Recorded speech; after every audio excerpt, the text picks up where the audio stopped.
chilling thing you or someone you know have ever experienced? Story 1. I've got one. In college I worked security for extra money. One of my regular assignments was the overnight shift at a metal fabrication factory. One of the primary reasons I was there was to ensure that no one broke in to steal all the valuable metal that was stocked on site, which was an occasional problem. That, in turn, involved checking the perimeter fence for damage at least once a shift. That couldn't be done effectively by camera, it instead required physically walking the fence. So it was that one night I was walking the perimeter fence in the middle of a thunderstorm. My attention was on the beam of my flashlight illuminating the fence as I walked past. So, I wasn't really focused on where I was walking, despite walking through grass that was a bit over my waist. Apparently I just stepped awkwardly on a patch of particularly slick grass or mud as I was heading downhill, but before I knew what was happening I had slid feet first into an open storm sewer. Some asshole had stolen the manhole cover recently and the edges around the opening were wet with rain and mud thanks to the storm. Let me just take a moment to explain this storm sewer. First off, it was shaped just like an oubliette. If you're not familiar with what that is, picture a concrete cell that is shaped like a jug, a small opening at the top with sides that slope inward to prevent someone from crawling out. In this case the bottom was maybe 10 feet square and the opening for the manhole was about twice the normal width in the center of the ceiling. There was no ladder attached and the fall was maybe 20 feet down. At the bottom the floor was sloped to form two trenches, in the shape of a cross. There were sewer channels going off in 4 directions, but they were only maybe a foot wide across and were blocked with metal grates. At the bottom, there were debris, including a number of large broken pieces of rebar. There were several pieces that were pointing straight up. I definitely would have impaled myself on several jagged points of rusty metal, had I hit the bottom. So, no way to escape, a long fall and a probable disabling injury at the bottom. I somehow caught myself by hooking the edge of the opening on my elbow as I fell in. I dropped my flashlight to the bottom of the pit before I stopped my momentum, so I had a great view of all that broken rebar below me while I was struggling to escape. Maybe that was the collapsed remains of the ladder. As I tried to get another handhold, my cell phone skipped out of my pocket and hit the bottom. It felt like forever before I somehow pulled myself out of that opening. I don't doubt adrenaline gave me a considerable boost of strength, but even so, I nearly lost my hold on the edge 3 times before I managed to scramble out. I was kinda just jerking my knees towards the opening and jumping a couple inches thanks to the momentum.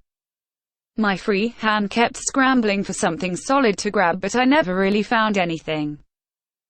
I'm honestly not sure how exactly I pulled myself out, just using the surface tension between the mud and concrete in my hands and forearm. It felt like a miracle. All I could think of after I pulled myself out was how I wasn't due to be relieved for another 7 hours before anyone would even start wondering where I was, and that whole time I might have been trapped at the bottom of a pit, impaled on some rods of rebar, in the rain. I also wanted to kill whoever stole that manhole cover. Edit, spelling. And yes, I did finish my shift after spending some quality time with a first aid kit and sewing some gashes in my uniform closed. I never did get my cell phone back though, luckily that was my company-issued one. Story 2. My mom had a stalker for years. She was maybe in her early 30s, I was about 3 and my brother was around 1 when this started. My dad would leave for work in the morning, and as soon as he was gone, the calls would start coming in. She'd answer the phone and some guy would be saying all this horribly sadistic and sexual things about what he wanted to do to my mom. She was beyond frightened and didn't know what to do.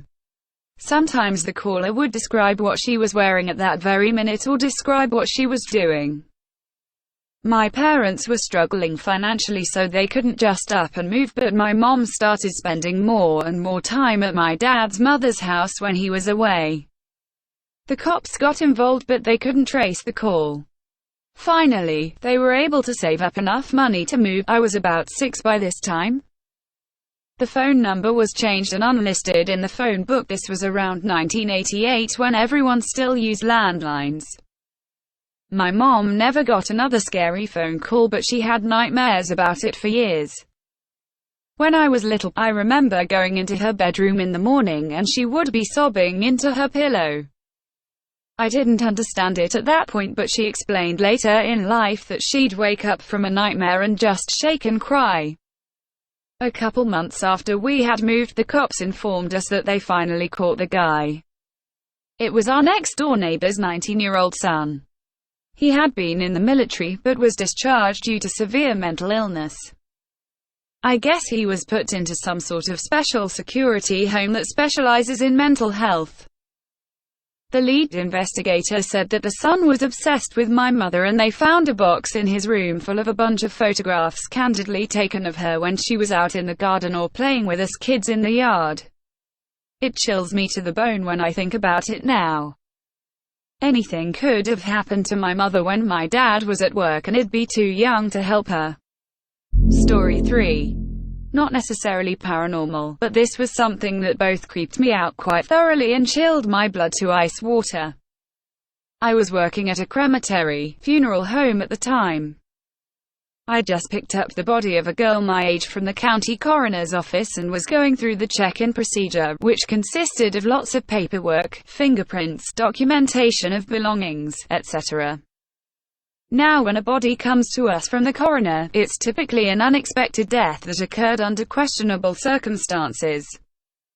This particular one, I could tell by simply looking at her, was a drug overdose. She had very obvious injection sites in her arms, thigh, one on her foot, and what appeared to be needle marks all over her lower abdomen. It looked like this chick went to fucking town stabbing herself in the belly. This was strange to me, because I know that isn't a typical place to inject drugs, especially because this girl was a bit on the large side, nor is it usually a place where the pathologist will draw fluids in a case like this.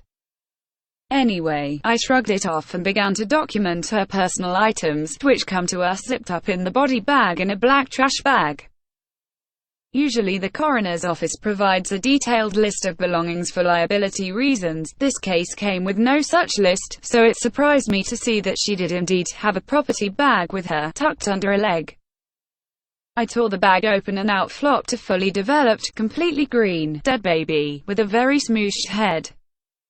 You can imagine my shock, opening the bag, expecting to find shoes, clothes, maybe a wallet, and instead a tiny human plopping out. Long story short, the family did not know, and telling them was horrifying in and of itself. There was absolutely no sort of documentation on this fully developed human, and the coroner was just as shocked as we were. Some jackass autopsy tech had just stuffed the baby in a bag in hopes of us not finding it and cremating it to save themselves some time on paperwork and dealing with an already distraught family. An autopsy was done on the baby, family and friends were questioned, the whole 9 yards. Later, a friend of the deceased disclosed that she was the only one who the girl had told about being pregnant, and her plans to try and give herself a late-stage abortion by injecting heroin straight into her womb. Pretty fucked. Needless to say, I was always hesitant when opening property bags in fear of finding another dead green infant as opposed to a pair of Nikes. Mine. It was dark when we got out of the movie and she offered me a ride home, but it was pretty short walk, nice night, and I live in really safe town. Usually. So I start to walk home. I guess I should mention, I'm a woman, and a particularly small one. About 2 blocks into my walk I hear yelling and screaming, moaning. I look and these 2 guys in hoodies are kicking something, but I can't see what because there is this short cement wall blocking my view. They shout something, not at me, and take off in the opposite direction. So I run to where they had been. That all happened very quickly. I get there and there is this homeless man. It's really dark, but he's obviously hurt badly. He has a blanket He was clearly sleeping when these guys came up and attacked him. I actually recognized him, not by name, but it's a small town, and I've seen him around. He gets up and grabs his blanket and looks around for a minute. I try to talk to him, but he just can't really talk to me. He's quite mentally ill and has now been hit in the head, and he's just terrified. He takes a couple steps as I'm calling 911 and ends up under a street light. His head and face are covered in blood with some dirt caked over it, to the point I can't see any skin on his face. He's way too spooked to let me try to help. I'm explaining to 911 the situation, but mostly just begging for an ambulance.